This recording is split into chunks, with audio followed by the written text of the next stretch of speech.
les services, est-ce que vous allez mettre ce poids sur la balance? La position de la France a toujours été très claire là-dessus. Il ne faut rien s'interdire si les négociations échouent. Donc, dans l'ordre, on fait tout pour sortir par le haut d'une situation que nous n'avons pas voulu. Deuxièmement, nous préparons tout ce qui peut être mis sur la table si l'issue ne veut pas être favorable du côté américain. Mais permettez-moi d'être plus optimiste et de croire que la raison l'emportera sur la question commerciale, parce qu'à la fin, ni l'économie européenne ni l'économie américaine n'a intérêt à garder le niveau actuel que nous avons sur les droits de douane. Qu'est-ce que vous pensez des accords que l'administration Trump a fait avec la Chine et la Grande-Bretagne? Est-ce que c'est une bonne piste pour nous en Europe? Moi, je crois qu'il faut être vigilant sur le fait que s'arrêter à 10% de tarifs réciproques serait une bonne nouvelle. Je crois qu'il faut rester ferme d'abord sur le fait que imposer ces droits de douane, dits réciproques, je dis dits réciproques, car considérer que la TVA, par exemple, est un droit de douane côté européen est quelque chose qui, pour moi, ne peut pas être accepté et entendu. Et donc, rester sur le schéma actuel, même suspendu 90 jours, de 25% sur acier aluminium, 25% sur l'automobile, 10% sur presque tout le reste, en attendant peut-être de nouvelles mesures sur des secteurs comme la pharmacie, etc., ne peut pas être considéré comme tolérable et comme quelque chose d'acceptable. Donc, je laisse évidemment chaque pays souverain dans sa négociation avec les États-Unis par définition, mais je crois qu'on aurait tort au sein de l'Union européenne, et c'est ce dont nous allons discuter, de considérer que la période de suspension est quelque chose qui peut finir là-dessus. Donc, il nous faut être très clair sur le fait que la situation actuelle, telle que suspendue, doit être une situation sur laquelle nous devons évidemment aboutir pour l'annuler et en aucun cas pour considérer qu'elle est acceptable. Merci beaucoup. J'ai déjà répondu là-dessus. Ah, ok. Merci. Il y a des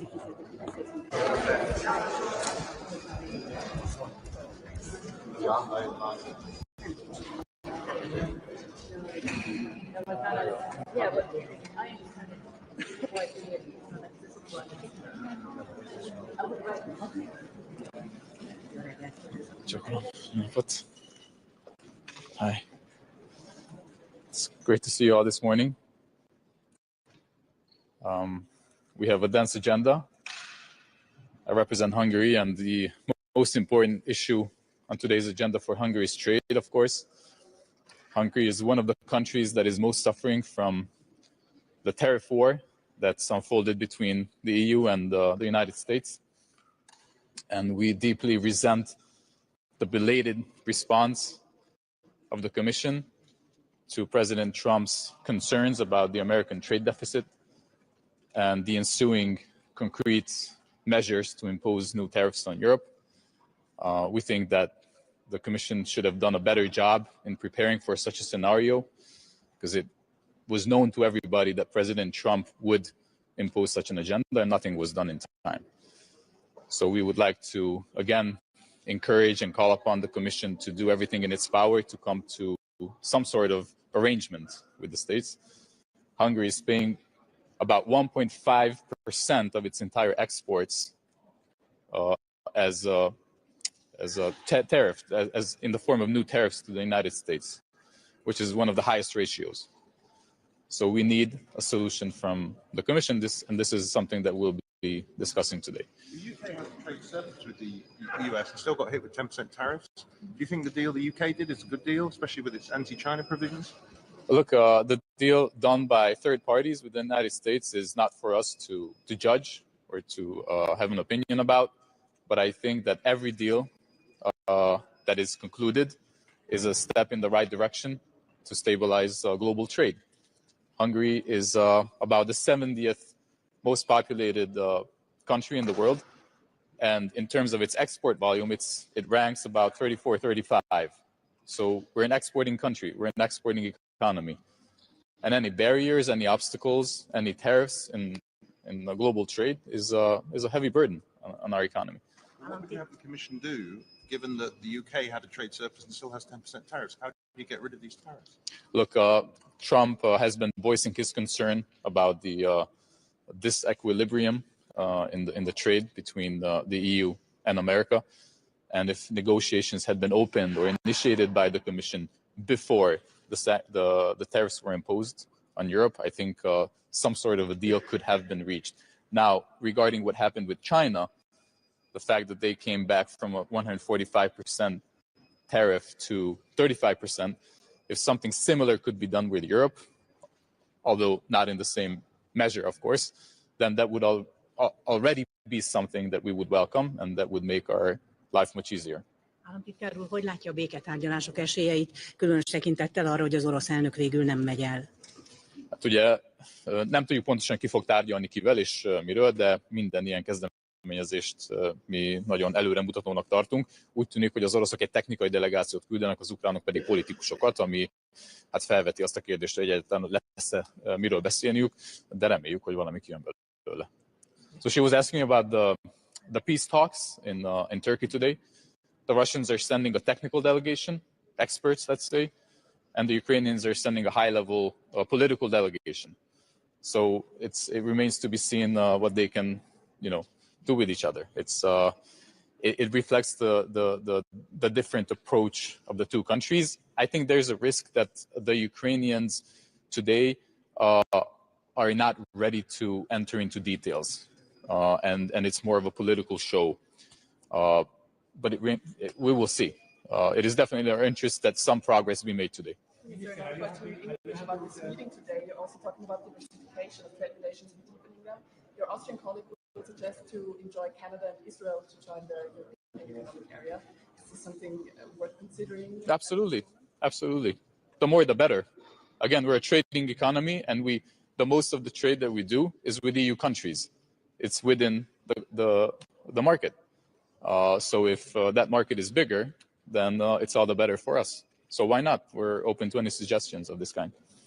Are you happy with the new list proposed by the Commission, the 95 billion list of US goods to retaliate if the negotiations fail, or would you like to cut it down? Now, if you see what Trump is doing, any kind of retaliation imposed against him or imposed against America triggers an even greater retaliation from their part. So if we want to go down that path of mutual, escalation, then we can, and it's a predictable path. But is it going to bring any benefit to the European and the Hungarian economy? We think not. It's not the way to deal with President Trump. We should sit down. We should understand and address the American concerns that are, at least in some part, seem to be justifiable, and then come to some kind of common understanding. You were criticizing the Commission for being slow. This list is in case the negotiations fail, so this is to be prepared. Sorry? This list is in case the negotiations fail, and you were criticizing the Commission for being slow, so is it not good to be prepared? Well, absolutely. But what we're saying is that the Commission should have been prepared beforehand. Trump, as a candidate, was talking about wanting to impose tariffs on his major trade partners, at least on the ones that have a surplus with him. And the European Union, of course, it was known that was among these partners. So some kind of idea should have been, elaborated before the actual tariffs were imposed. And now the damage needs to be undone by the Commission. You think that the tariffs are justified? The U.S. tariffs are justified? Which particular concerns do you share? So if you look at the American reasoning, from their point of view, there are at least certain parts of the argumentation that they're coming forward with seems to be justifiable, seems to be understandable. Now, we're not saying that we're happy with it. We're not saying that we wanted these tariffs to be imposed. We're not saying that we agree with them, but from their point of view, it's justifiable. So if we understand their concerns, as the Brits decided to understand them and come to an agreement, I think that's the way to do it. So will Hungary be okay with 10% baseline tariff, the same as UK has agreed to, if that's offered to? I think that would be a fair solution. I don't want to get into any numbers, but the 25% tariffs on the cars and the auto industry in general, and the electric battery industry is imposing almost 2 billion euros worth, value of tariffs on Hungary, which is almost unbearable. Excuse me? Are you willing to decouple from China if that's what Mr. Trump wants? Stop investing? No, definitely not. That's a red line for us because we're having excellent trade relations with China, and China has become one of the biggest investors in Hungary. Actually, there was a year, I think, last year or the year before, when China invested 45% of its investments to Europe in Hungary. So we're highly overrepresented, considering our population and the size of our economy. So Hungary is benefiting from these very intensive Chinese economic and trade relations. We're not willing to give that up. Do you mean that you would accept the 10% baseline? That's something that we would look at very carefully, because a 10% baseline is much more favorable than the 25%, tax that we're paying, tariff, sorry, that we're paying after the car industry, which is one of the, the pillars of our economy. Hungary produces one of the, it's one of the car manufacturing hubs of Europe, at least when we look at its share in per capita proportion. So it's hitting us very hard. Would Hungarians eat chlorinated chicken? Sorry? Would Hungarians eat chicken treated with chlorine? I don't think so. I don't think so. No. We're particular about our agricultural culture. Yep. Thank you very much. Have a nice day.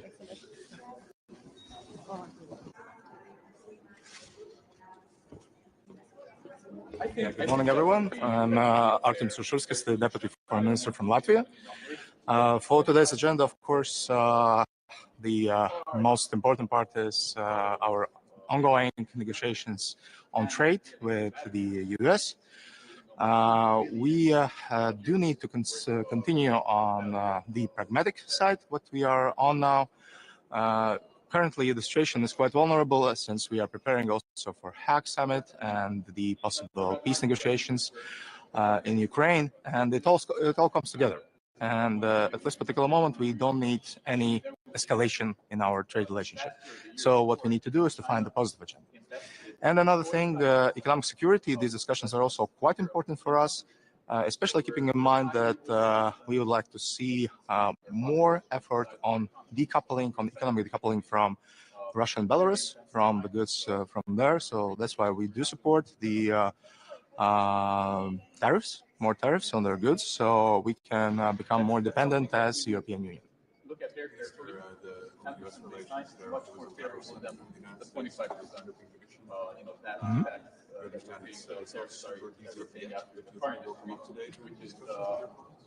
This would be definitely one of the things we would discuss. This is one of the probably smaller steps in our negotiation process. But once again, the Commissioner Šefčovič is working very directly with our partners in the US, and we are trying to find some mutual ground for understanding. And this is probably the right path right now, because we don't need to start another war of escalation on this issue, but we need to find something which is both beneficial for the European Union and the US. How do you look at the agreement that the US reached with the UK? Is it something that the EU can take cars from, or is it rather should be more ambitious? This is probably one of the ways, and I think that this agreement is, I should say, quite good for both parts. All of them have reached several things they wanted to reach. And this could be definitely one of the ways for European Union. We do understand that we possibly won't reach everything we want, but the same goes to Washington. So basically, we need to find some common ground in the middle. In the UK case, there is 10% still in place. Is that something that the EU would find acceptable? We are not there to decide it yet. We are not there to decide it yet. We do have some imbalances in our trade with the US, and one of the things we would probably find acceptable is to tackle those imbalances and to fight for our big industries here in Europe. You also talked about diversifying future trade relations, and your Austrian colleague would suggest to invite Canada and Israel to join an economic area. That's a very interesting idea. Haven't been discussed officially politically yet, but deepening relationship with other countries is also very important for us. And we are talking about new trade agreements or updated trade agreements. And for us, Mercosur countries are one of the big targets in this, and also finding some new partners in the Pacific region as well, and also in Africa. So basically, we need to expand our relationships, and this is historically very important moment, since we need to remember our market is still very big, it's still very strong, and still capable to work with anyone. So we should take advantages in that and probably try to do this process faster. Minister, when you speak about things that could be offered to the US or that positive trade agenda, what do you think are the most, where are you most optimistic about? Probably these are things about new technologies, also and deepening our military ties, because this is what Europe needs right now to have more capabilities, and this is what US can provide and produce. And also probably, of course, energy. Of course, energy, this is a big sector, and we're still somehow dependent on the energy from the aggressor countries, and we need to find new partners for that to be independent on that. Are the rules in SAFE at all a barrier to deepening military partnership? Does that exclude US companies at all? Is that an issue? There are still some barriers on that definitely, and actually there are some internal barriers inside the European Union on that, which is also one of the things we need to try lower. But probably the tariffs would still be even in the military the main issue of concern. Yeah, thank you very much, and have a nice day. Thank you. Bye.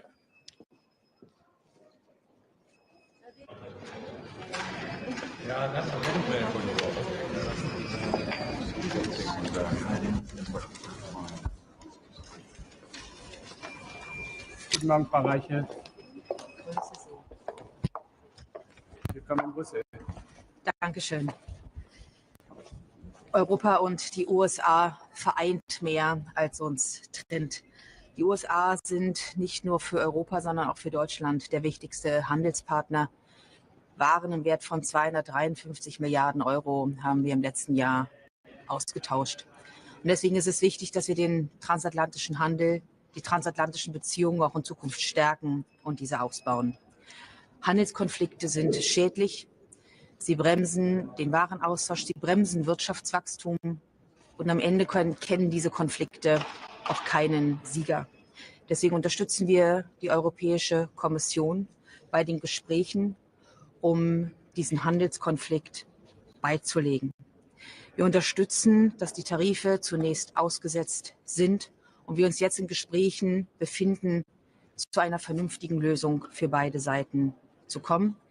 Wir sind froh, dass wir mit der Kommission Ursula von der Leyen und Maroš Šefčovič gute Partner an der Seite haben und werden einen wichtigen deutschen Beitrag leisten, zu einem guten Verhältnis mit den USA zu kommen. Sie sprechen vom guten Verhältnis mit den USA, aber muss man nicht langsam auch in der EU akzeptieren, das sind einfach nicht mehr die Partner von früher, das sind heute Gegner. Stecken Sie den Kopf in den Sand oder akzeptieren Sie irgendwann, dass das tatsächlich auch Leute sind, die gar nicht mehr transatlantisch denken? Worte wie Gegner würde ich nie in den Mund nehmen, weil die Amerikaner, die USA unser Partner bleiben. Deswegen ist es das oberste Ziel, den Tarifstreit beizulegen. Die Europäer, die Europäische Kommission hat ja die Gegenmaßnahmen sehr deutlich auf den Tisch gelegt. Und es ist klar, dass wir aus einer Position der Stärke verhandeln werden. Das werden wir auch tun. Wir verhandeln aus einer Position einer wirtschaftlichen Stärke, einer ökonomischen Machtposition, die aber sorgsam eingesetzt werden muss. Noch einmal, wir müssen verhandeln, wir müssen zu einer Lösung kommen, weil eine Eskalation keine Gewinner kennt. Frau Reiche, das Lieferkettengesetz, würden Sie Ihren Bundeskanzler unterstützen und auch fordern, dass das europäische Lieferkettengesetz abgeschafft werden soll? Der Koalitionsvertrag macht dazu eine sehr deutliche Aussage. Erstens, wir brauchen weniger Bürokratie auf der europäischen und auch auf der deutschen Ebene, wenn es darum geht, europäische Vorgaben in nationales Recht umzusetzen. Der Koalitionsvertrag sagt, dass die deutsche Umsetzung des Lieferketten-Sorgfaltspflichtengesetzes in Bezug auf die Berichtspflichten deutlich korrigiert wird. Und an der Umsetzung dieses Koalitionsvertrages arbeiten wir. Unbenommen dessen, und das ist eine Position, die wir vertreten werden in allen Räten, muss auch die Europäische Kommission, müssen europäische Vorgaben so sein, dass sie Wirtschaft nicht erstickt, sondern dass Vorgaben umsetzbar sind. Und Kommissionspräsidentin von der Leyen hat ja auch sehr klar gemacht, dass die Kommission es auch als ihre Aufgabe aussieht, die Mitgliedstaaten, Bürgerinnen und Bürger, Unternehmen mit weniger bürokratischen Pflichten zu belasten. Das ist dringend an der Zeit, dass wir hier umsteuern. Frau Ministerin, es geht heute auch um die Diversifizierung von Handelsbeziehungen oder Vertiefung. Ihr österreichischer Kollege will vorschlagen, Kanada und Israel einzuladen, dem europäischen Wirtschaftsraum beizutreten. Ist das eine Diskussion, die jetzt geführt werden sollte? Und mit Blick auf Israel, wo einige Länder fordern, Israel aus dem Assoziationsabkommen das zu beenden, jetzt die richtige Diskussion?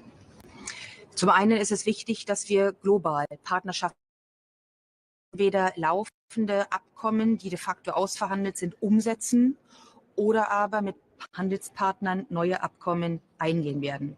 Freier Welthandel, regelbasierter Welthandel ist etwas, wovon die Zukunft Europas und auch die von Deutschland abhängt. Wenn es um Israel geht, möchte ich an dieser Stelle ganz klar sagen, dass unsere Solidarität Israel gilt und dass Israel jedes Recht hat, sich zu verteidigen. Alles andere würde ich Sie bitten, den heutigen Diskussionen vorzubehalten. Vielen Dank. Madam, what's your view on the... Wir müssen. Thank you. We have to go. I'm very sorry. Okay. So. Sorry.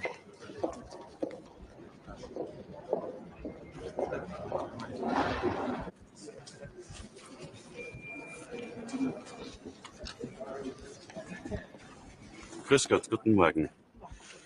Ich glaube, wir alle wissen, die europäische Wirtschaft steht am Scheideweg. Wir brauchen ganz, ganz dringend den Aufschwung, insbesondere was die exportorientierte Wirtschaft betrifft. Wir verdienen in Österreich 6 von 10 Euro im Export. Das heißt, nur wenn wir Produkte international verkaufen können, können wir Spitäler finanzieren, können wir Schulen finanzieren, können wir den Sozialstaat aufrechterhalten. Deswegen sind gute internationale Handelsbeziehungen von zentraler Bedeutung für Österreich und für die Europäische Union. Das betrifft auf einen die Beziehungen zu den USA. Ich bekenne mich dazu, dass es gute transatlantische Beziehungen gibt. Ich bekenne mich dazu, dass wir am Verhandlungsweg alles unternehmen, um den Zollstreit auch abzuwenden. Wir können aber durchaus weiterhin selbstbewusst auftreten, weil wir sehen schon, dass durch das entschiedene Handeln der Europäischen Union und der Mitgliedstaaten, durch die Reaktionen an den Börsen und bei den Freunden von Donald Trump, er bereit ist einzulenken, er ja erste Verhandlungsangebote auch an andere Länder bereits gemacht hat und diese Chance sollten wir auch nutzen. Wobei ich auch offen dazu sage, die Beispiele, die jetzt vorliegen mit Großbritannien, mit China, sind kein Vorbild für die Europäische Union, weil es sind keine fairen Ergebnisse, es sind alles Ergebnisse ausschließlich zugunsten der USA und das haben wir als Europäer nicht notwendig. Wir sind der größte Binnenmarkt, wir sind ein starker Binnenmarkt und mit uns kann es nur Verhandlungen auf Augenhöhe auch geben. Und was wir gar nicht brauchen können, sind irgendwelche PR-Gags, die quasi jetzt veranstaltet werden. Wir wollen solide, ernsthafte Verhandlungen auf Augenhöhe. Das bedeutet für mich, dass wir den Vereinigten Staaten ein klares Angebot machen, welche Produkte wir auch bereit sind, von ihnen abzukaufen. Und auf der anderen Seite aber nochmals nachschärfen bei den Gegenmaßnahmen, dass wir das Gegenmaßnahmenpaket vervierfachen auf fast 100 Milliarden Euro, um unmissverständlich und klar zu machen, wir sind ein fairer Verhandlungspartner, wir sind aber auch ein starker, ein selbstbewusster Partner. Was für mich gar nicht geht, ist, dass wir irgendwo nachgeben im Bereich der Regulatorik, was den Digitalbereich betrifft. Ganz im Gegenteil, wir müssen wieder die Souveränität zurückgewinnen, was digitale Handelsmärkte betrifft. Wir müssen die Souveränität wieder zurückgewinnen, was Social-Media-Plattformen betrifft. Es kann nicht sein, dass digitale Handelsmärkte kontrolliert werden von den USA oder quasi unter chinesischer Eigentümerschaft stehen. Und es kann nicht sein, dass so souveräne Dinge wie digitale Diskussionsplattformen, der digitale Stammtisch, Social Media ebenfalls abseits der Kontrolle von Europa stattfindet. Und auch das ist ein Punkt, wo wir eine klare Sprache brauchen. Und ich glaube, das kann man auch gut verquicken, auch mit den Verhandlungen mit den USA. Unabhängig davon, und ich habe das gestern in Berlin zum Ausdruck gebracht, brauchen wir eine neue europäische Handelsarchitektur. Wir müssen unsere Handelsbeziehungen diversifizieren. Wir müssen ein Klumpenrisiko verhindern, weil ich davon ausgehe, dass die USA unter dieser Administration weiterhin unberechenbar bleiben. Und mein Vorschlag ist, dass wir den EWR überdenken, dass wir einen neuen Binnenmarkt entwickeln, einen Binnenmarkt Plus, den Anspruch haben, einen globalen Binnenmarkt zu gestalten, eine Weiterentwicklung des EWR, der nicht an den Kontinentalgrenzen Europas endet, sondern bewusst Staaten mit aufnimmt, die like-minded sind, und dass wir da über das Zollthema hinaus Vereinbarungen treffen, was Produkt- und Zertifizierungsstandards betrifft, was die Anerkennung von Ausbildungen und Abschlüssen betrifft, aber was auch das ganze Harmonisieren und Digitalisieren von Zollverfahren, Zertifizierungsverfahren betrifft. Wir haben da ja schon gute Beispiele, Kanada im Bereich Chemikalien und Maschinenbau oder Israel im Pharmabereich. Und das müsste der große Anspruch sein, den Binnenmarkt neu zu denken, den Binnenmarkt groß zu denken, einen Art EWR Plus auch zu entwickeln. Und ich suche heute auch Gespräche mit anderen Mitgliedstaaten, um da eine Allianz zu bilden für die Neugestaltung des Binnenmarktes. Herr Minister, ich möchte da gleich einhaken. Was erwarten Sie denn von den anderen Mitgliedstaaten? Ich habe Ihren französischen Kollegen vorhin auf Ihren Vorschlag angesprochen und er meint, naja, wir verhandeln gerade Freihandelsabkommen, das ist jetzt nicht unbedingt die erste Priorität.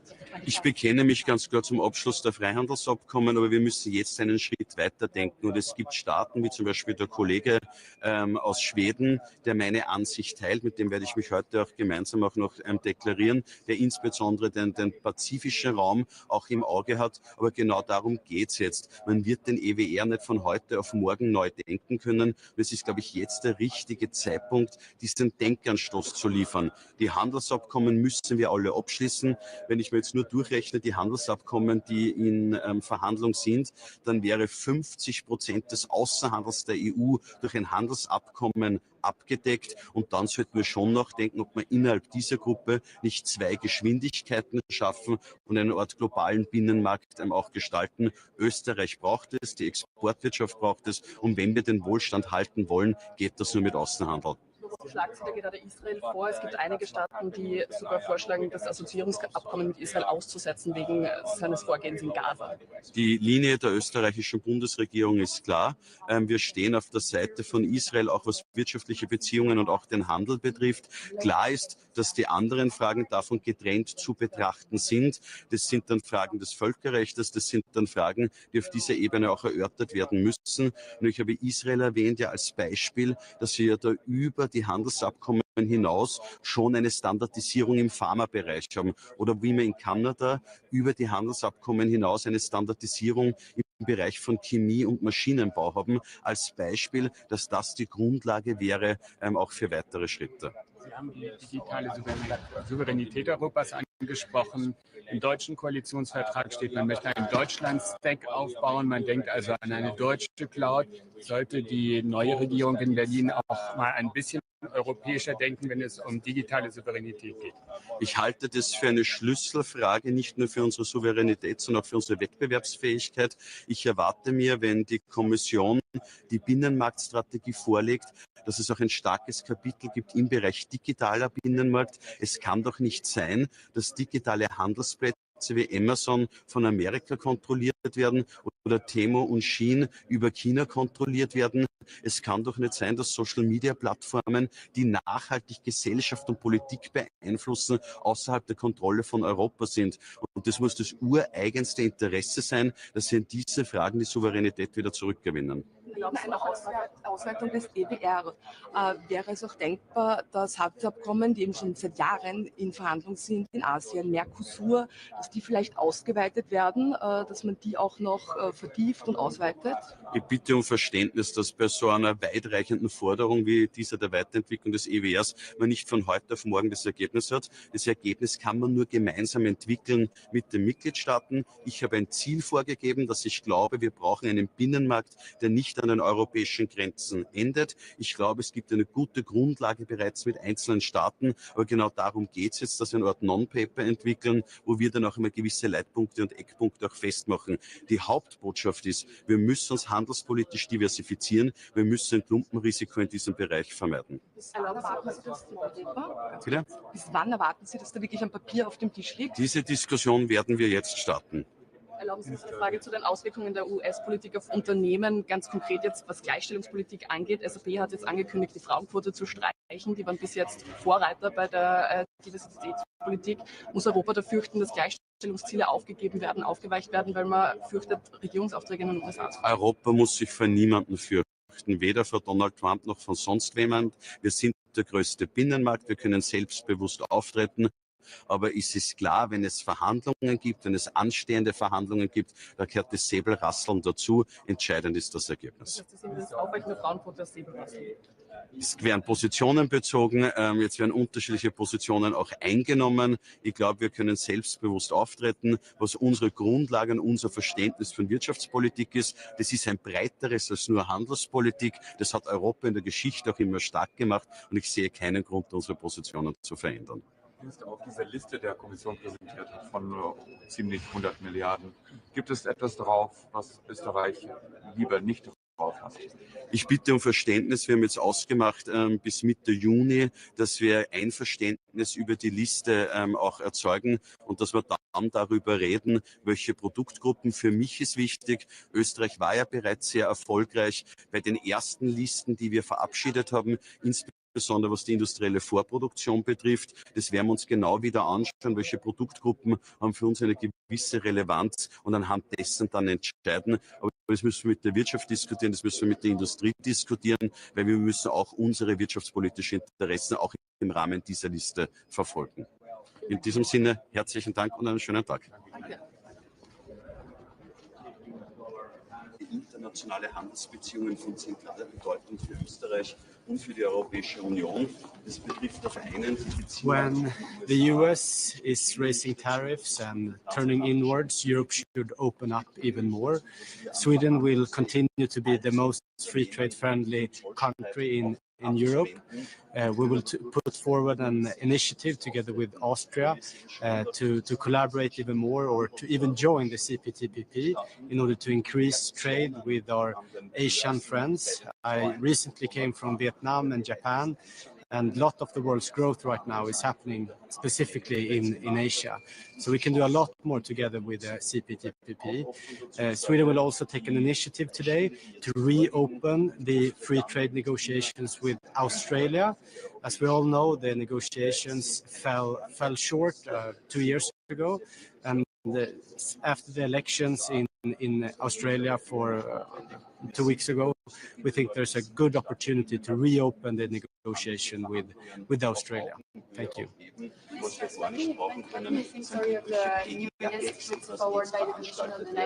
Wir wollen solide, ernsthafte Verhandlungen aufbauen. Das bedeutet für mich, dass wir den We're analyzing it. Of course, it's a lot larger list than the last one, so we will keep calm and analyze it carefully, and of course have a close dialogue with the Commission.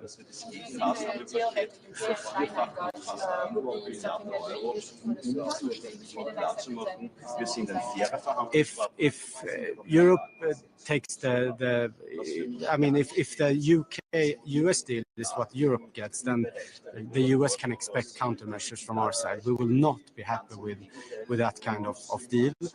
It's not a free trade deal. I wouldn't barely call it a trade deal at all. It's the baseline is still there. There are some extents for some companies. I think the way to make deals in that way. I'm a free market man, and I like free markets. And it shouldn't be lobbyists in Washington that gets the exempts. It should be as broad lower tariffs as possible. Excuse me? Auch mit den Verhandlungen mit den USA. Unabhängig davon, und ich habe das gestern in Berlin zum Ausdruck gebracht. Our relationship with China should stand on its own legs. So we should have a close dialogue with China as well. Of course, China, they have to decide themselves right now what path to walk on. Of course, I've told the Minister of Trade in China as well that they're talking a lot of the WTO rules, but they have to follow it as well. We're all for competition here in Europe, but it has to be a competition on a level playing field. Are you more optimistic after the UK-China It's very very small steps forward, but it's not a free trade deal. I'm not even sure if I would call it a trade deal, because the baseline tariffs are still there, and it's far away. I mean, if you look at the years before Trump, it's far away from good for trade. So if that's what's waiting Europe, then the US can expect countermeasures from our side. Ja, hej. Vad sa jag? Nej, men jag sa att regeringen på det här mötet kommer att lägga fram ett initiativ att återuppta frihandelsförhandlingarna med Australien.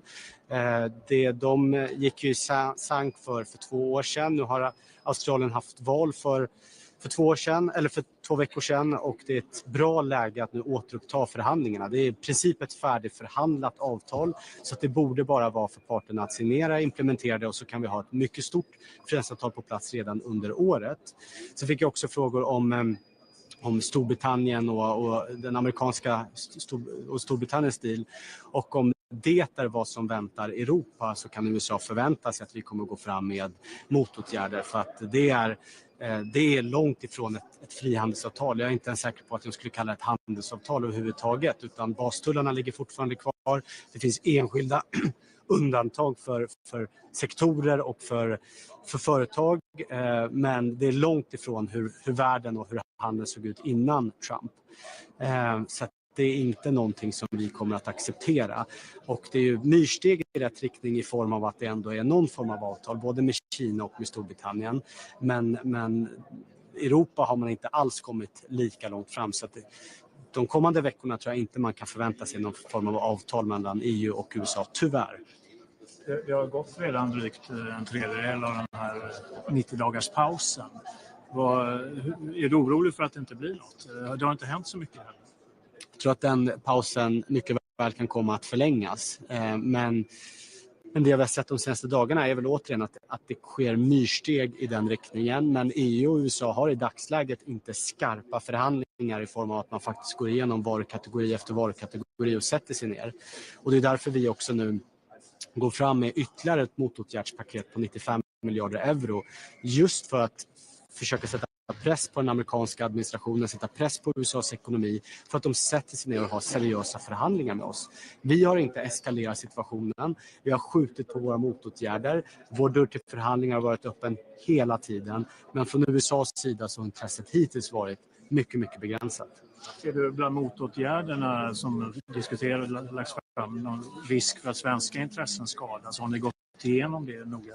Det är exakt det vi håller på att analysera just nu, och det är klart att den listan som nu ligger på bordet är mycket, mycket högre än den 25 miljarder euro-listan som presenterades för ett par månader sedan. Så vi kommer analysera det mycket noggrant just för att säkerställa svenska jobb och svensk ekonomi. För att vi vill inte skjuta oss själva i foten nu. Vi vill ju sätta press på USA, vi vill inte att det här skadar Europas och Sveriges konkurrenskraft. Så det blir en avvägning mellan att en del saker som kanske smärtar lite EU-länderna mot att ha effektiva motåtgärder, eller ska man ta bort allt som skadar EU? Men om man ska vara helt ärlig, alltså en tull är ju en skatt som både påverkar det exporterande bolaget och de inhemska konsumenterna. Så vilken produkt vi än lägger fram som motåtgärd så kommer det på något sätt antingen begränsa valfriheten eller höja priserna här i Europa. Men det handlar om att göra det på ett sätt där vi gör så liten skada som möjligt på oss själva och så mycket skada som möjligt för den amerikanska ekonomin, just för att sätta press på administrationen att sätta sig ner och ha seriösa förhandlingar med oss. Det brittiska avtalet, följer det WTO-reglerna verkligen? Det kommer nog vara år av den typen av samtal, huruvida, men man kan ju konstatera att mycket av det som kommer från USA följer definitivt inte WTO-reglerna. Det tror jag är särskilt viktigt nu att Europa fortsätter att hålla sig till WTO-regelverket, just för att alla andra ska göra det. Man får ge upp lite tanken på att USA kommer att vara en stark vän när det kommer till WTO, men vi ska göra allt vad vi kan för att andra länder, inte minst i andra viktiga handelspartners som vi har, fortsatt att hålla sig till regelverket. Så att det får bli lite olika parallella spår. Men WTO, även om det är mycket som inte fungerar, så lägger det ändå en kapp hoppa över handelshinder och tullar som ändå har en nedpressande roll. Och det tycker vi från Sveriges sida såklart är mycket positivt. Jag får ju 10% som en sorts mininivå. Kan man förvänta sig kanske att andra handelspartner som har handelsöverskott med USA också får. Det betyder det då att det blir kvar några, hur man än förhandlar så blir det kvar EU-tullar mot USA, eller hur? Vad tänker du nu? Ja, nej men alltså, kanske för många om Storbritannien får kanske att det är en sorts basingång för andra avtal också. Den stora skillnaden är att Europa och EU är en mycket, mycket större ekonomi. Så att det är mycket viktigare för USAs företag att få tillgång till den europeiska marknaden än för den brittiska marknaden. Så att vi har ju några av de största musklerna i hela världen just nu. Så att jag tror inte man ska ta det brittiska avtalet som ett kvitto på att det är exakt så det europeiska avtalet kan komma att se ut. Men det är ingen överdrivet positiv signal vad som väntar oss andra. Det skulle jag inte säga. Diversifiering då, vad är de största möjligheterna? Du nämnde Australien, andra länder som kan ge mycket och inom räckhåll. Jag kan börja med att säga så här, politiskt, bara det när jag jämför med mina första FAC-handelmöten för 6-7 månader sedan, så har det skett ett enormt skifte. När man åkte till Bryssel då och sa att vi borde få fram snabbare frihandelsavtal med flera olika länder, då var det typ vi, Finland, kanske något av baltländerna som sa samma sak. När man åker hit nu, då kanske 1, 2, 3 länder som inte säger det. Alla andra har anslutit sig till vår frihandelsvänliga position. Så att där ser jag tydligt ljus i tunneln. Och intresset för Europa som marknad har också ökat hos andra länder. Där man känner att om vi signerar och implementerar ett frihandelsavtal, då kommer inte vi 3 månader senare höja tullarna med 20%. Så det är mycket positivt. Och det finns ju flera, både regioner och länder som ligger relativt nära att faktiskt gå för landning nu. Mercosur, det har jag tjatat om många gånger tidigare, stora delar av Sydamerika. Vi har Indien, Indonesien går det väldigt bra framåt också, Mexiko. Jag tror att Australien, som jag nämnde tidigare, det är därför just vi tar det initiativet också. För att det är ett i princip färdigförhandlat avtal som skulle kunna vara implementerat och klart redan under året. Så att det är klart att USA är fortsatt en mycket viktig marknad för svensk del. Men då kan vi göra vad vi kan i alla fall för att öppna nya handelsrutter för svenska företag. Alltså man kan kanske minska ner på EUs krav i de här handelsavtalen, kanske på klimat, miljö, mänskliga rättigheter vet jag inte, men arbetsmiljö och sådana saker. Är det en framkomlig väg? Bör EU gå till hållet för att få till? Ja, regeringen har sökt stöd för exakt den positionen i riksdagen, vilket vi också fick. Så att det är nu den svenska regeringens position att vi öppnar upp även för det som kallas för rena avtal. Det betyder inte att avtalen inte ska innehålla delar om djurhållning och annat som är viktigt för oss. Jag menar, handel bygger på att man följer de regler som finns på den europeiska marknaden. Men vi vill se ökad flexibilitet för kommissionen. Det här är ju tusentals sidor. Mercosur har tagit över 25 år att förhandla fram. Det är tid vi inte har idag. En annan sån praktisk fråga är att det kan ta 1 till 2 år från att avtalet är genomröstat, är på väg att implementeras, till att bara översätta det till alla EU-språk. Där Sverige nu tar initiativ och driver att låta oss då det avtalet som finns på engelska, låt det börja gälla på en gång. Och sen kan man då parallellt översätta till alla språk. Det viktigaste nu är att vi får fram nya frihandelsavtal och att de börjar gälla så fort som bara möjligt. Företag ska tycka att det blir orättvis konkurrens då, om de får tillverkare utanför EU får mycket enklare miljöregler och så vidare. Alla svenska företag jag pratar med är väldigt positiva till frihandel, för det öppnar också upp nya marknader för dem i andra länder. Och svenska globala företag som exporterar idag har ju värdekedjor som spänner över många olika länder. En lastbil som tillverkas i Sverige kan ju ha komponenter från 30, 40, 50 olika länder. Det är klart att om man kan köpa in dem billigare så gör ju det svenska företaget också mer konkurrenskraftigt. Minister, a question in English, if I may. Your Austrian colleague just told me that you're going to talk today about broadening of the European economic area. He's suggesting, for example, to invite Canada and Israel to a broader project of the European economic area. Are you in favor of that? Is this the right discussion at the moment?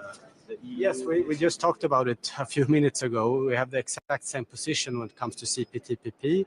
CPTPP is a free trade area. It's 15% of the world economy, and of course, Europe. Together with Europe, we're roughly, we're roughly 1/3 of the global economy.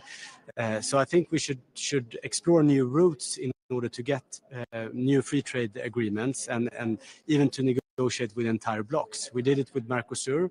Of course, it took 25 years. We have to move a lot faster than that. But the CPTPP is one of the areas. And I just came from Asia, visiting both Vietnam and Japan. And a lot of the growth happening right now is in the Pacific area and especially in Asia. So we would gladly support an Austrian initiative when it comes to the CPTPP. Thank you. Yeah, absolutely.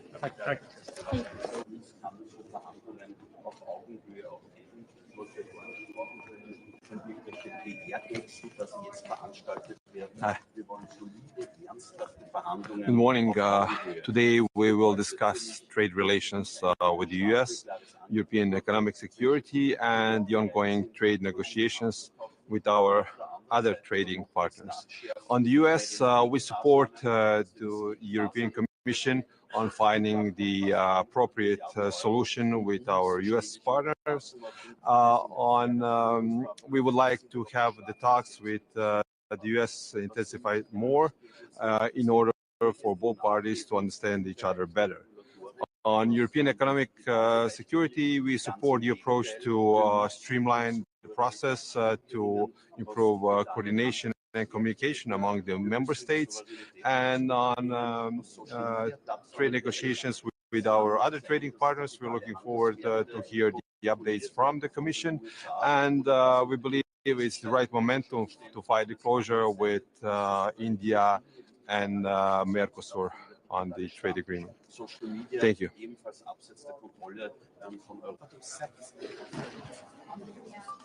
Buenos días. Miren, vamos directamente a las preguntas si quieren. Ya estoy cuando queráis. ¿Es más optimista sobre las negociaciones con Estados Unidos tras esos acuerdos que se han alcanzado con el Reino Unido o China, o esos acuerdos son muy pequeños, muy preliminares? Bueno, yo creo que se van dando pasos efectivamente y son pasos positivos en cuanto no solo a esos acuerdos o preacuerdos tanto con Reino Unido como con China, sino que además en el marco de las negociaciones que se están llevando a cabo entre Estados Unidos y la Unión Europea, con la Comisión liderando la voz de los 27 Estados miembros, también van avanzando poco a poco, pero estamos dentro de este marco de 90 días que nos hemos dado. Ya estamos llegando a ese paso que comentábamos el martes, que es muy importante, de empezar a delimitar los principales elementos de discusión, de negociación, y por lo tanto en general yo creo que en estas últimas semanas estamos teniendo buenas noticias, dando pasos hacia adelante.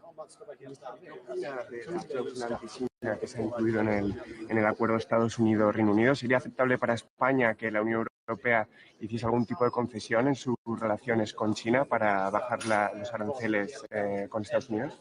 Bueno, no hemos visto el detalle del acuerdo entre Estados Unidos y Reino Unido. En cualquier caso, yo creo que ya hemos sido muy claros con respecto a lo que tiene que hacer la Unión Europea como gran socio o como gran, diríamos, bloque comercial y bloque económico a nivel internacional,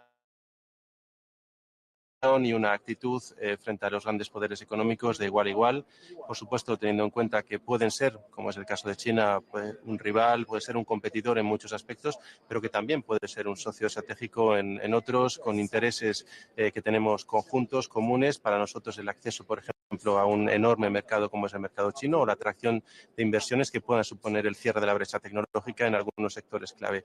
Creo que hay que ir con una mente abierta, con una agenda muy clara de seguridad económica que proteja los intereses de la Unión, pero sentarnos como gran bloque comercial a todas las mesas de negociación. ¿La Unión Europea estaría satisfecha con un acuerdo como el que ha logrado Reino Unido o espera algo más ventajoso? Bueno, cada acuerdo yo creo que aquí va a tener sus propias características. Nosotros lo que esperamos es un acuerdo justo y equilibrado. Y para eso es importante, y tenemos hoy una reunión de ministros de comercio, que se siga manteniendo esa unidad de acción en torno a la actuación del comisario, de la Comisión Europea, como negociador por parte de los Estados miembros. Yo creo que esto es lo que nos va a dar la posibilidad de tener esa voz suficientemente grande, suficientemente potente en esta mesa de negociación como para conseguir un acuerdo justo. Eso es lo importante. Cada acuerdo tiene sus características, tiene elementos sectoriales específicos, distintos. Desde la Unión Europea tenemos claro cómo lo queremos enfocar y seguimos avanzando, dando pasos en la buena dirección y esperemos que en los próximos días, próximas semanas, sigamos también en esta buena línea. Ministro,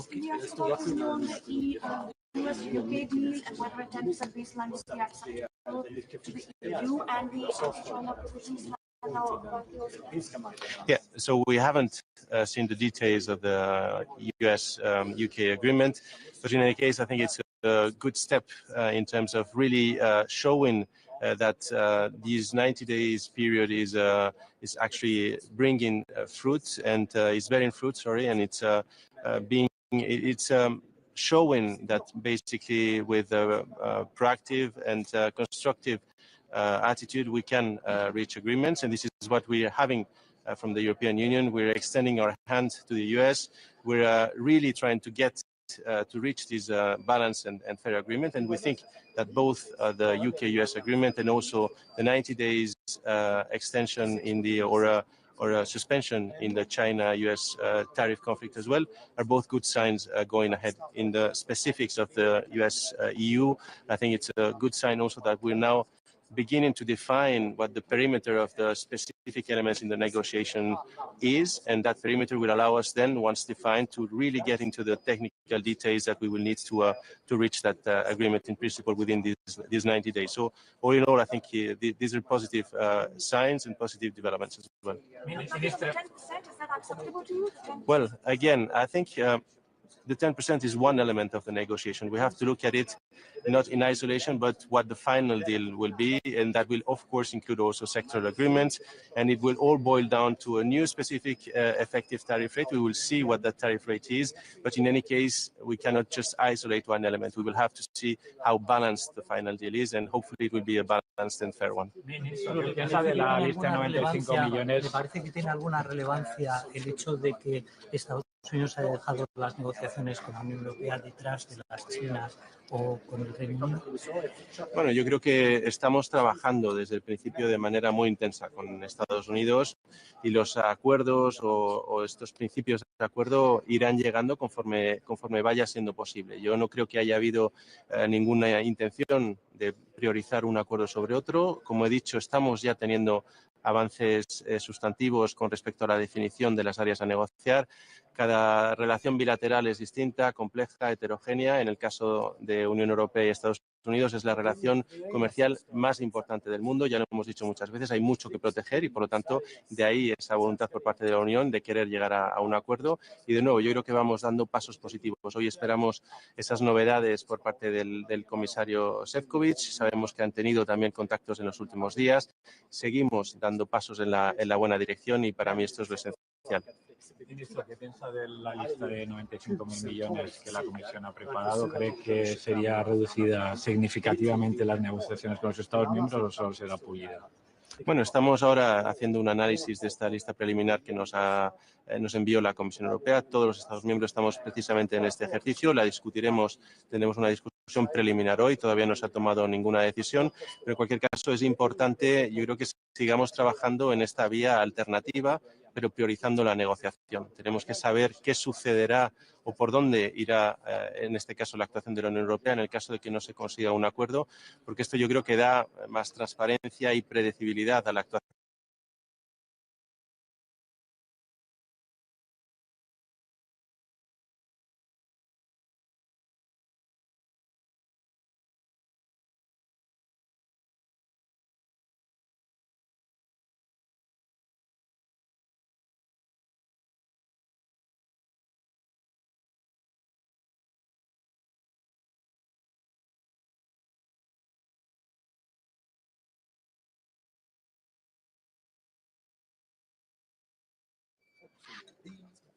Anti-China trade deal, does that worry EU at all? Could the EU do a similar deal? Well, again, we haven't seen the details of the UK-US deal, and in any case, as we've been saying for the past years, the EU needs to be an important actor, a relevant actor at the international level. We need to be one of the big economic powers sitting at the negotiating table, and that means, of course, engaging in negotiations and in deals with all relevant actors, including the US as our first trading partner, but also including China and others. That's the agenda going forward, and I think that's where the EU is, and I think that's also what Spain is backing as one of the big Euro area countries, big EU countries, and that's the way ahead. Actually, a few weeks ago, when President Sanchez was in China, one of his main arguments was that China and the US need to sit and talk, and I think this is actually what's going on, and that's also good news for everyone. But Mr. Sheffield just talked about addressing Chinese collaboration. Well, that's one of the key elements that, for example, we're dealing with in the steel sector, where we have actually even reduced our safeguard clause in order to be able to deal with that excess capacity. So there is a way forward in terms of dealing also at the sector level with specific concerns due to excess capacity, oversupply worldwide. Sometimes it might be China, the main factor driving this excess capacity. Sometimes it might be other countries. There is a clear element here where there is an element for negotiation and a scope for an agreement also with the US. Muy bien. Muchas gracias. Gracias, chicos. Todo bien. Was Produkt- und Zertifizierungsstandards betrifft, was die Anerkennung betrifft, aber auch das ganze Harmonisieren und Digitalisieren von Zollverfahren, Zertifizierungsverfahren betrifft. Wir haben daher schon gute Beispiele. Good morning. I'm looking forward for discussions on US-EU trade relations, on current trade negotiations, and also European economic security. Finland is very open trade-minded, so we find it truly important that the negotiations with the EU and US are moving in the right direction. So I'm looking forward for Commission's updates and ministerial discussion on this topic. Be happy for a 10% baseline tariff to remain in place if the 25% on cars and steel would go. Is that Finland's position as well? No, we are much more open trade-minded, and I understand that the countries with heavy car industries, of course, highlight this tariff and the meaning. But I think 10% is not good at all to stick into. And I've seen some research from Fed as well that the 10% baseline for US toll is not good for them or their economy either, as European would have some countermeasure, counter toll as well. So basically, if we want to grow the transatlantic trade, we have to get the tolls as low as possible. I would personally be open for 0 to 0, but if that's not happening, then I hope we can adjust the tolls so that they are on a very low level anyways. What else would the EU offer in terms of, the 0 for 0 is on the table. The US seems to want more access for its food and lower regulatory standards. How far do you think the EU is willing to go, the member states are willing to go to drop those standards? Well, Finland has I can say 2 points on Finland's approach on the regulation. First of all, I'd like to see more technological cooperation so that we could actually agree on standards more.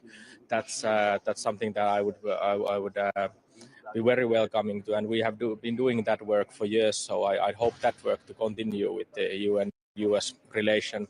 But on the other hand, while we are making new regulation now in the European Union, we should really focus that it's not damaging our competitiveness, because we know that when we do more regulation on our inner markets, they make it more difficult for us to build up new trade relations. So this is something that I'd really like us to keep an eye on, and I'm in favor of less bureaucracy anyhow. Foreign Minister Alejandro spoke about the UK-US trade agreement. Have you No. Okay. What do you make of that agreement? Do you think it's a good one for the UK, and should the EU strive to reach a similar agreement, or not?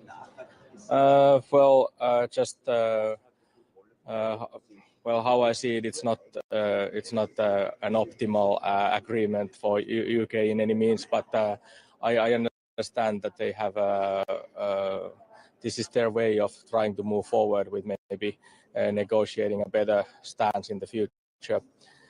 So, situations are moving so fast now, and as the agreements are ongoing all the time, I don't know if we can really kind of look too much to anyone else. We have to focus on our relationship with the United States, and I mean, I think we have more reasons than anyone actually to make a good agreements, as we have the biggest trade relation with the US-EU in the world, and also the investment relationship is the biggest. Would it be acceptable to the EU to have something similar, basically involving, for example, a 10% baseline tariff? No, that's not what I would be hoping for. Finland is very open trade minded, and you have to keep in mind that actually the 10% tariff wouldn't be beneficial for US economy either, as European Union would have some counter measure or have some have a tariff also. I don't think we can live in a situation where the other ones would just build up more tariffs and try to benefit their own industries, and we would do nothing. That's not our line. I think we want to negotiate an open trade agreement as possible, or open trade. But if it's not possible, then we have to have a very equal level of tariffs. You would support retaliation if it was a 10% baseline that the EU seems to be left with? Yeah, I don't think we should kind of. I think I actually just got a research from Fed. I think it was from Dallas, but research on these tariff baselines that actually even 10% is not useful for U.S. economy if there is a EU rise in the tariffs as well. So I don't think we should let them kind of think that we wouldn't do any countermeasure. Retaliation would further damage their economy, and is that the thinking? No, I think we have to be on the level playing field with the Americans as well, and I know they are now benefiting from low US dollar rate as well. So I mean, I think they're having double benefit at the moment. The cheap US dollar and the tariff of 10% that they were able to keep now on this current ongoing negotiation. So I think these are already two ways that are actually benefiting their industries. I don't think this is a very long-lasting solution. So the negotiations are ongoing, and Finland is looking for more open and equal trade. To keep a 10% tariff, you would say basically the EU should kind of do the same, or at least have some sort of balancing measures. Yes, exactly. I don't think it would be a good idea to keep it like that. Thank you so much. Thank you. Thank you. Thank you. Good idea.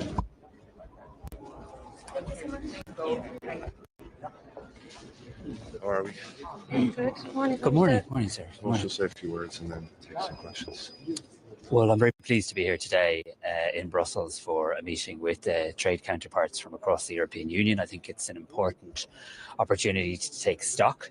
Obviously, an awful lot has happened since the last Trade Council met only in Luxembourg. It's now 37 days into the 90-day pause that has been put in place in relation to the higher rate of tariffs. And the reason I mentioned that is we're nearly at the halfway point of the pause, and therefore there isn't a moment to lose in terms of getting into substantive engagement between the EU and the US. I think the EU have shown real form in relation to this, in constructively engaging with the United States, in Maroš Šefčovič staying in very close contact with his counterparts in Washington. But now I believe is the time for formal engagement and negotiation to begin. And I really hope today we have an opportunity to get the latest thinking of the Commission in relation to that, and also have an exchange of ideas as Member States. I look forward later today to having a bilateral with the Trade Commissioner. It'll be an important opportunity for me to update him on my latest conversations with the pharma industry. I hosted a roundtable meeting yesterday in government buildings with the pharma sector, a very important sector, not just to the Irish economy, but also to the European economy. And I very much appreciate that that position is now recognised across the European Union. There's around 10 member states that have significant pharma presence. And it's really important that in our negotiations with the EU and the US that this is included.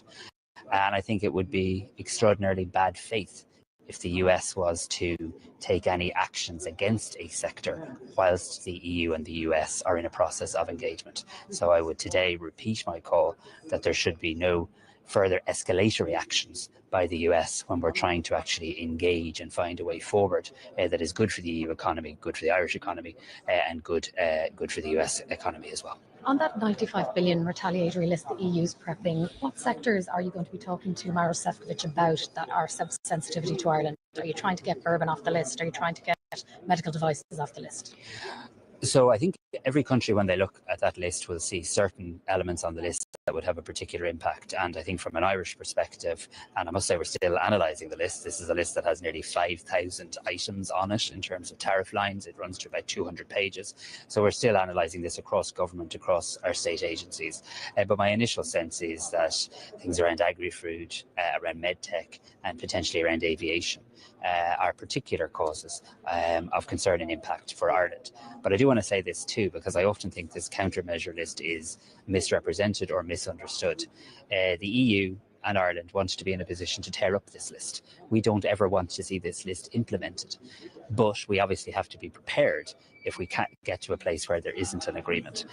But the European Union, we're very united in this. European unity is so strong in relation to this. We want to see a deal. We want to see a deal that is good. We want to see a deal that's much more ambitious than some of the deals we've seen so far. I mean, 10% can't become the new norm. I mean, certainly it can if that's what the US wish. It's not the scale of the EU ambition. We want 0 for 0 tariffs. We want free trade. We want to break down trade barriers. And it's in that vein and with that scale of ambition that Ireland approaches today's meeting. And I know that the European Union approaches its engagement with the US. The US appears to want more than 0 for 0 on industrial goods. They're talking about access for their food. They're talking about lower regulatory barriers. How far is Ireland and your fellow ministers prepared to go to give the US what it wants? Are you going to lower standards, food standards, tech? No, so I mean, standards really matter. I mean, there's always room for discussion around alignment and a greater understanding and a greater amount of alignment between two great trading blocs, the United States and the European Union. And we'd be foolish to negotiate in public in relation to this. But 37 days into a 90-day pause, we do need to get beyond kind of intermittent contact into really substantive, serious engagement.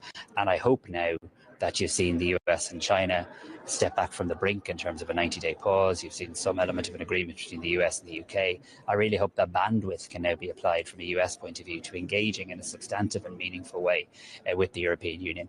If they're willing to do that, and I believe from my meeting with the Commerce Secretary Lutnick, I believe they are. If they're willing to do that, they will find a European Union that's willing to talk about everything. That doesn't mean we'll agree on everything. We're willing to talk about everything because that's the mature, responsible way to behave. But I do need to reiterate, what we can't see during this period is further action by the US administration. They certainly haven't seen it by the EU. That is escalatory in terms of new hits to the European economy, including the pharma sector. What would it mean if they were to escalate it? What could or would the EU do? Well, I think it would just create a bad environment. I mean, I think it would be acting in bad faith. And I think if you want a negotiation to succeed, it's always important to try to de-escalate. In fairness to President Trump, 37 days ago, he put in place the 90-day pause. We in Ireland, we in Europe welcomed that. That was a de-escalatory measure. We need to keep the environment de-escalatory. We've been very conscious of that in relation to Europe. We've only been announcing potential measures that might be considered should a deal not be reached. And I just think it would certainly make the backdrop for agreement much harder. So it would be counterproductive. You said the 10% baseline tariff, was not acceptable. If it were put in place and couldn't be removed, would it be appropriate for the EU to have corresponding rebalancing measures? We'll decide that if and when we get to that point, and I don't want to accept that as the reality, or I don't want to lower the scale of our ambition, because we're very clear, and I think Maroš Šefčovič has done excellent work here in outlining a unified European position, which is in many areas 0 for 0. I find it somewhat concerning that when you do see deals that the US have cut in relation to trade, those deals might make a country better off in terms of their trading relationship with the US than they were 2 weeks ago, but objectively worse off than they were 3 or 4 months ago. So it's all about when you start the point of comparison, isn't it? But I mean, we want to get to a point where there is a better, stronger trading relationship with the United States and the European Union, not just something that's better than 37 days ago.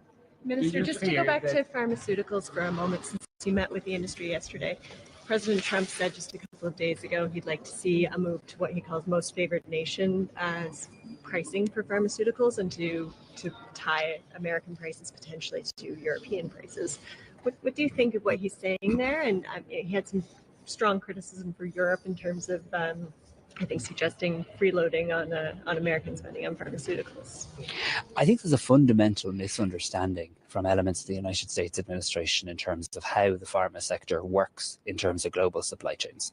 And I would have made this point when I met with Secretary Lutnick, that actually the EU and the US are very interdependent when it comes to the pharma sector. I believe that actually if the European Union and the United States get in a room, I actually believe we can make progress on pharma that is good for both the US and the European Union. I mean, President Trump has an ambition, as is his right. And it's probably something you'd expect any president to have, that he wants to see more jobs and more factories and more plants created in the United States. It's a perfectly legitimate aspiration of the President of the United States to have. But that also needs to be balanced with this recognition that his companies, to use his phrase, US companies, who want to do business in this trading bloc in the European Union, need to have, or certainly it's advantageous to have, a presence in the European Union. So we're going through a period of good weather in Ireland at the moment, but that's not the norm. Pharma companies don't locate in Ireland for the sunshine. They locate in Ireland because they want access to 460 million consumers. They locate in other member states because they do very well out of there. They make a lot of money. It's good for them. And the idea that you'd actually shrink the global reach of your pharma companies, I don't think makes any objective economic or financial sense. So we can have a good conversation about pharma, I believe.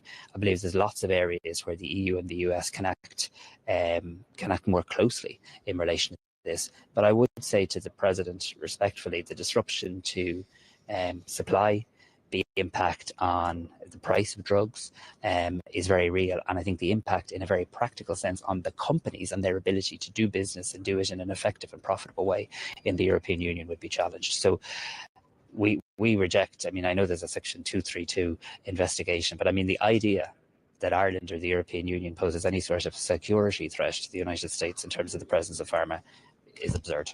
Thank you very much. Thank you. And deepening of trade relations. Your Austrian colleague will suggest to invite Canada and Israel to join some kind of bigger European economic area. Is this something that should be discussed right now, and especially in regard with Israel? So no is my view. I mean, I have very strong views in relation to the actions of the Israeli government currently, and I can differentiate very clearly between the people of Israel and the government of Israel. But the Israeli government is engaging in war crimes in Gaza. There is an EU-Israel association agreement in place. Within that association agreement, there are human rights clauses. They're not there to make people feel good or to pad out the document. They're not discretionary, they're not optional. They're a core part of how this union does its business with other countries and other parts of the world, and they're clearly not being adhered to.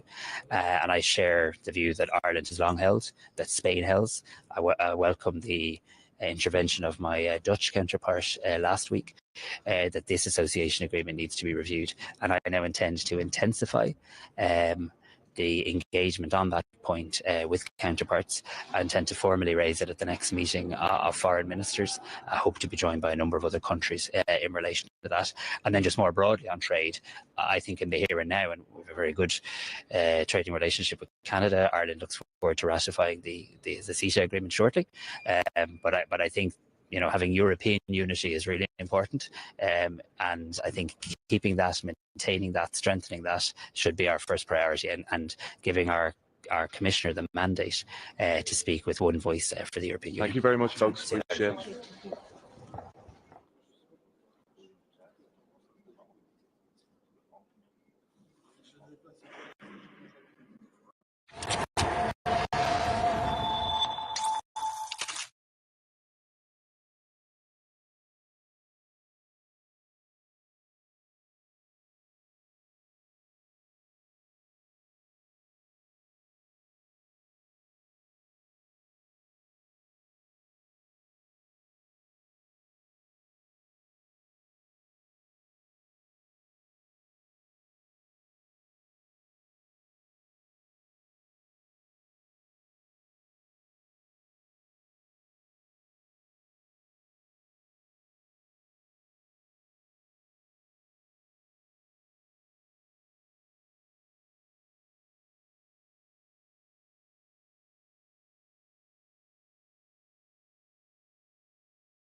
you.